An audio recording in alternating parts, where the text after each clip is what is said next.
Anyway, reporter guy is there. No, you don't, sir. He is really up to some shit today.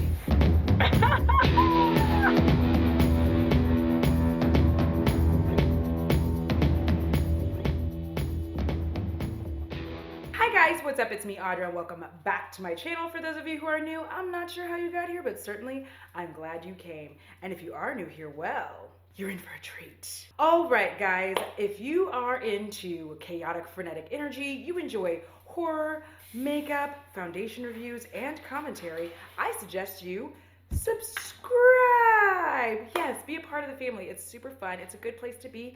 Things are going well here. You should join in. Also, here are my socials. Listen, I don't feel any weird way about following people back because I think it's fun. We get to connect. I get to find out about you.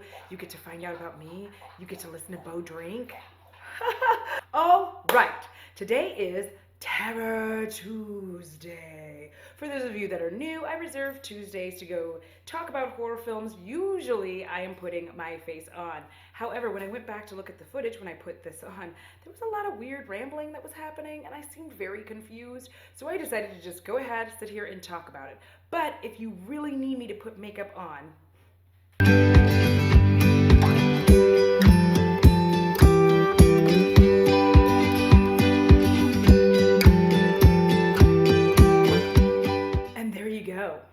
orange lip, can't beat it. Today we're going to be talking about Sinister 1 and 2. All right, so the original Sinister. Now, by the way, before I really get into this, I need you to know that there may be some reenactment, but a lot of it's just going to be me telling you about the story because Sinister 1 actually more aptly sets up Sinister 2, which I found very creepy, and I liked it kind of almost better than the first one. Ethan Hawke, who stars in Sinister 1, has a habit of showing up in the first installment of a horror film, but like, that one's not as good as the next one. Does that make sense? Listen, don't get mad at me. All right, so here we go. Spoilers! Spoilers! Spoilers! Sinister 1 is a creepy kid movie, but not in the traditional sense. Maybe it is in the traditional sense. I'm incorrect. It's a creepy kid movie in the traditional sense. But the thing about Sinister 1 is that it is set up in this like really sinister way. I hadn't seen a really good creepy kid movie since Village of the Damned and Children of the Corn. Now, Village of the Damned wasn't creepy and like the acting was terrible and the movie itself was, but the kids were creepy. You get what I'm saying.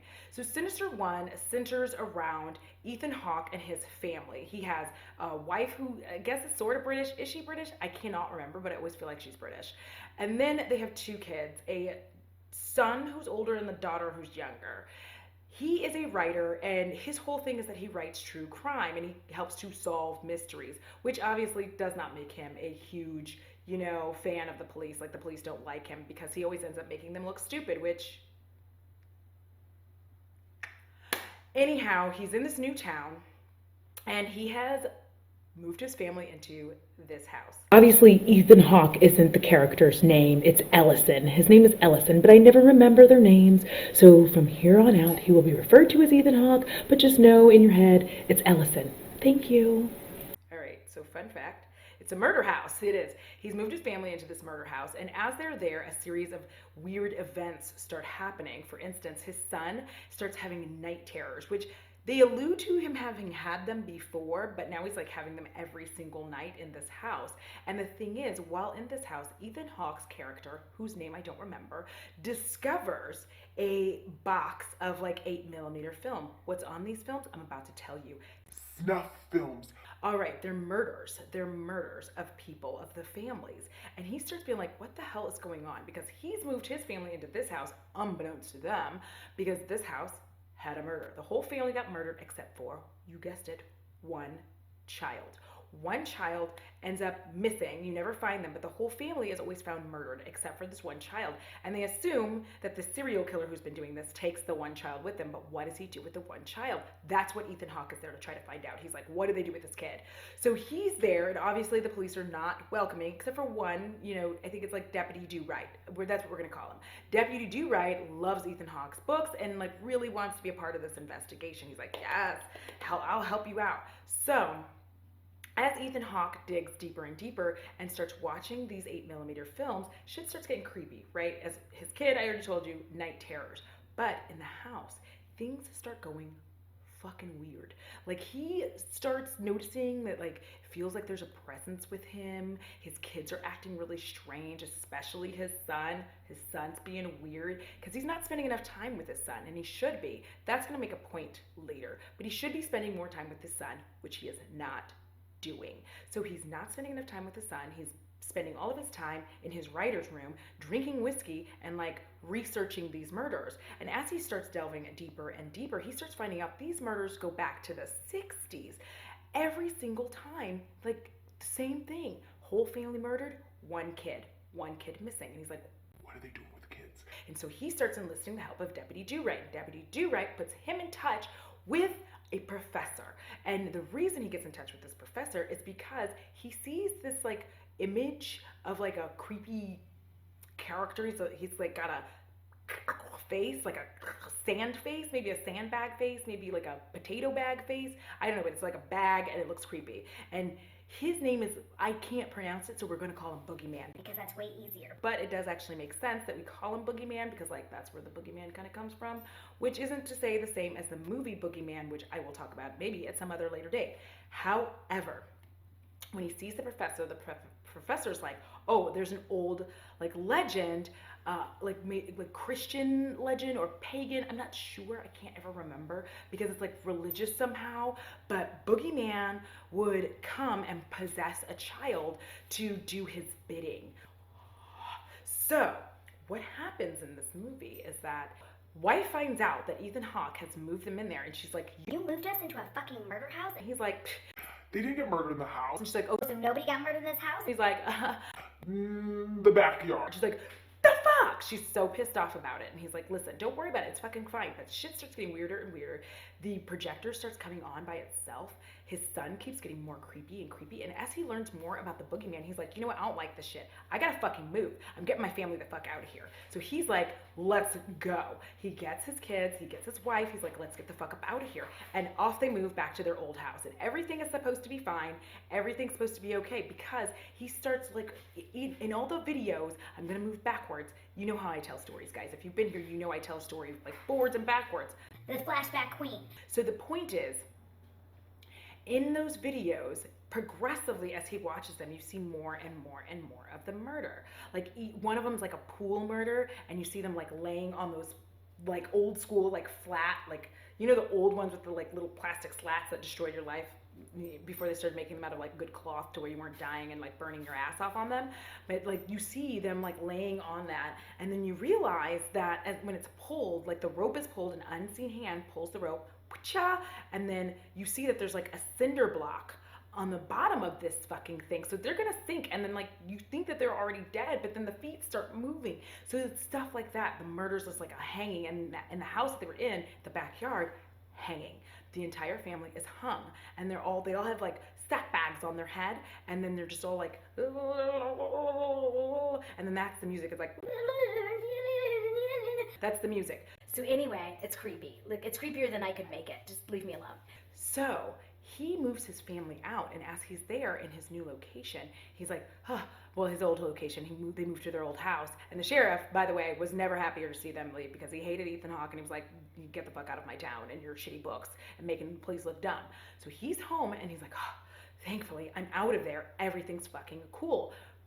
Because he knew about the trail, right? But then Deputy Do-Right gives him a call, and he goes, I figured it out.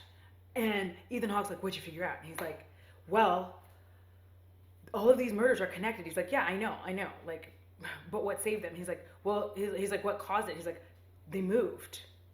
And Ethan Hawke's like, the fuck? And he's like, yeah, you can trace them all directly back because every time they moved, the house, like every time they moved, the new house was where the murder fucking occurred. What? Yes. So it was like you would move out of the murder house because you were like, I found out that this was a murder house, and you would move into the new house, and in the new house is where the murder occurred. So you know where I'm going with this. Ethan Hawke's family is in danger. And now you're finding it out.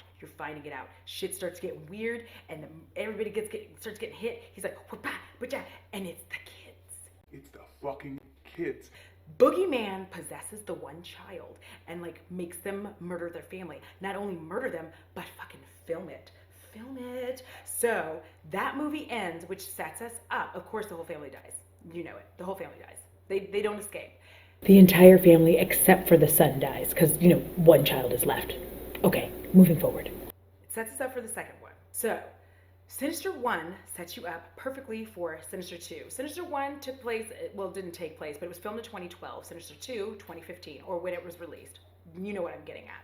So, Sinister 2 stars Shannon Sossamon. She is in like movies, like you've seen her around. That's all I can say about her. So in Sinister 2, Shannon Sossamon, who, I'm going to look up her name because I don't want to just keep calling her Shannon. Actually, yeah, we're just going to keep calling her Shannon. We're just going to keep on my train of calling the actors by their actor names. And then that way when you watch the movie, it's like easier for you. You're like, oh, Anyways, she has moved into this farmhouse and she is there with her two twin boys. I should have just said twin boys because obviously there's two of them. Ha! But she is running away from her abusive husband and she's like, we've got to get away from him and I've got to save my boys from this man. Now, one of the twins is visited every night by these ghostly children and the ghostly children make him watch their snuff films. Yes, they're snuff films. Is there a hair going crazy there? Yes, there is. We're going to ignore it. So he makes them, like the ghostly children, like watch mine. And he's just like, I really don't want to do this. And he keeps doing that throughout the film. Like he doesn't want to watch it. Meanwhile, Shannon Sossamon runs into we're going to call him reporter guy. He's a reporter and he wanted to study that house because of, you guessed it, Murder's happening there. hold on a second, Bo's up to some shit. So anyway, reporter guy is there to tell her that she needs to get the fuck out of that house. And she's like, no, I think it's fine. It's totally fine. He's like, no, I don't think it's fine. I think you need to get out. She's like, I can't because, and just she's about to tell him who should show up. Abusive husband. Yes, I'm sorry. He totally, and I called him a reporter guy. He used to be a sheriff. Now he's a private investigator. And he has been researching the boogeyman and trying to figure out like all of these string of murders that are connected to, you guessed it, the boogeyman. So he's there and he's trying to stop her and tell her to get out of that house. And she's like, I can't, like I have nowhere to go, like whatever. And he's like, what do you mean you have nowhere to go? And that is when, guess who shows up? Yes, abusive ex-husband. Abusive ex-husband is there and he's like, you need to bring your ass home. And she's like, I don't think so. And private investigator guy is like, listen, you need to get the fuck up out of here. And then the sheriff shows up. Oh my gosh, I'm throwing everything. And the sheriff shows up and the sheriff is like, you need to like get out of this business. And he's like, sheriff, you do not want me to do this stuff because he says he's a reporter and he's like, I'll get this shit all over the place. That's where I got reporter guy from. So abusive husband is like, I'm leaving for now. But then he ends up realizing that she can't move because he was like, I did want you to leave, but now I don't want you to leave. You can't leave because if you leave this house, the boogeyman. I know it's a weird thing for him to do, but he was like, no, it looks like every time people leave, that's when the boogeyman comes, so you have to stay there. And she's like, okay. One of her twin boys is very, very mean. Like now at this point, the twins are being nasty to each other, and she doesn't know why. And she's like, other twin, be nice. Good twin, we've got good twin, we've got bad twin. Good twin is the one who's being visited by the ghost children. And then when he's finally like, I'm so done with this, because like both of the twins start playing with the ghost children because they're twins, obviously. Bo is really up to some shit. I'm sorry. There's nothing for him to get at. He's just like doing scratchy things. That's what he does. He's a dog. So anyhow, they've both been playing with the ghostly children, and then the good twin is like, I don't want to play with y'all no more. And that is when the shit hits the fan because the ghostly children are like, that's all right, good twin, because we actually didn't need you anymore. You have served your purpose. Whoop, on over to bad twin. You're like, oh no, this is not gonna go good. This is not gonna go good. so anyhow, there's a fight somehow that ensues between like the deputy guy, the private investigator guy who's like saved her from her abusive ex-husband and abusive ex-husband. There's a fight. They have a fight and he like leaves, but he's just like, ugh, fuck it. I can't just like leave. So he goes and sleeps in his car because he's like, this is all I can do. I'm going to sleep in the car. There's not a lot I can do to save her right now. Cause like abusive ex-husband is now like, I'm coming in this house, bitch. And you were either letting me in or I'm going to take you to court and your ass can't afford court. And she knows that. So she's like, okay. And her good twin is like really upset because he is terrified of abusive ex-husband, like just terrified. And he's not ex-husband. He's like current husband. She's been running away. Anyhow, they're sitting there and they're having dinner and you can see that like abusive husband is like total douchebag. Like he's horrible. He tries to stuff food into like bad twin's face at some point and bad twin ain't having it. And you know that, you know, when you see what's coming, you're like, well, he deserves what the fuck he gets. So Now the stage is set, okay? Bad twin is being bad twin. Good twin is like, shit's fucked. And he ends up calling the deputy guy, the private investigator. He's like, yo, I'm really worried about some shit, man. And private investigator guy's like, I can't really come over there because your daddy's like, please. And he's like, all right, bro. So he's over there. Now, before he really gets there, though, they've all been drugged by evil twin. Evil twin, because now he's no longer bad, he's evil. They've all been drugged by evil twin. And now when you like see them, they're all like about to get set on fire. And he is like making his film, like he's making his fucking snuff film. And he's like, mine's gonna be the best snuff film yet, to all the ghost kids. And the ghost kids are like, Heck yeah! Best film ever. so what happens now is they're all about to get like fucked up, but you know what happens? What happens is private investigator guy comes, and he fucking Damn! in the cornfield just hits that fucking kid, like hits him, and you're like, good, fuck that kid. But somehow that kid doesn't die when he gets hit by a car. Neither here nor there. But he does get hit by a car pretty fucking hard, and you're like, How did he live? moving on. He ends up saving not evil twin, but deputy guy. I can't remember their names, guys. Don't come for me on this. But deputy guy ends up saving Shannon Sossman. Fuck the dad. Like the dad's gonna burn. And then other like good twin saves him, grabs him, and is like, yeah, fuck yeah.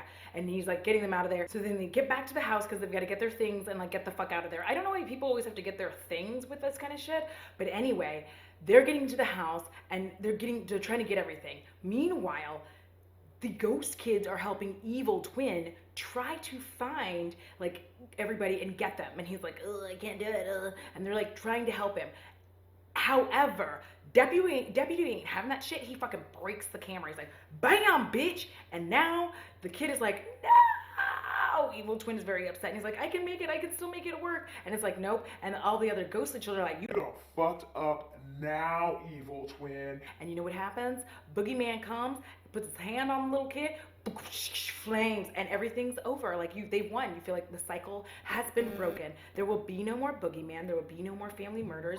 Hooray, right? Who wrong? Who wrong? They get to the hotel, and that is when, because I forgot to tell you that there's a ham radio that's been communicating this whole time. Details. So anyway, they get to the hotel, and then the deputy guy ends up seeing that the fucking ham radio is there, and he's like, oh shit, because he's like getting his things from the hotel room so that he can leave with Shannon and good twin. You know, that was the plan. She's like, okay, we're gonna leave with the good kid and Shannon, and everything's gonna be good. And Shannon didn't seem to have a whole lot of problems, by the way, with leaving her evil kid behind. She was like, fuck that kid and fuck that man. Like she just boofed, didn't even care. Bye. I would have done the same, to be honest. The same. This is why I'm not a mother. Anyhow, the ham radio goes off, and you hear her going, deputy, deputy. And then who should show up? Fucking boogeyman. Screen black. These are both on Netflix. You need to watch these movies. So fun, so creepy. Like, it's actually far creepier than I'm giving it credit for, because obviously I'm animated when I talk about horror. Like, I get really excited and like, and then this happens, and then their head gets chopped off. Oh my God. Also, side note, there is a very upsetting scene involving rats, pale, and hot rocks. Just, I can't remember if it's 1 or 2. I think it's 2, but just know that that exists. Okay? All right, guys, that is it. Those are the movies for Terror Tuesday. I hope you enjoyed my kind of reenactment and telling you what's happening. I don't want to give you all the spoilers. All right, guys, that is it. That is my breakdown of Sinister 1 and Sinister 2. I think both of them are very fun, excellent movies. They do have a very good job with the atmosphere. The atmosphere is definitely there. It is very creepy and scary and all of that. The boogeyman aspect, I feel like it's explored better in part 2. There was a mystery to him in part 1 that is explored better in part 2. So I just feel very much like these were very good creepy kid movies. There were a few things where I was just like, why would you? Specifically, I just think that it's weird that the wife didn't ask any questions about the house that they moved into, because he's obviously apparently done this before. In the first one with Ethan Hawke, he's apparently done some shit like this before. So, you know, and I guess he promised her, but still, like, I really would have done my own research if I was her, wouldn't you?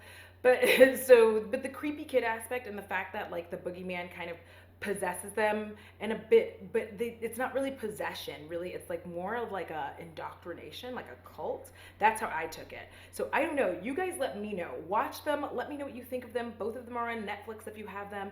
I highly recommend them. I think that they're very creepy, very dark, especially with like the kid murders. Like they're really like woof. Woof, because those kids are doing the murdering. They're doing the murdering. All right, guys, thank you so much for watching. I hope you guys enjoyed this one. Huge shout out to my patrons. I love you guys so much. I'm looking forward to another live this Sunday. I'm so excited for this. We'll definitely have some fun things going on there. Everyone, I love you guys so much. Have a wonderful, wonderful day. Until next time, be safe out there, be kind to one another, and wash your friggin' fraggin' hands. For the love of all that's holy, it's not that hard. All right, guys, deuces.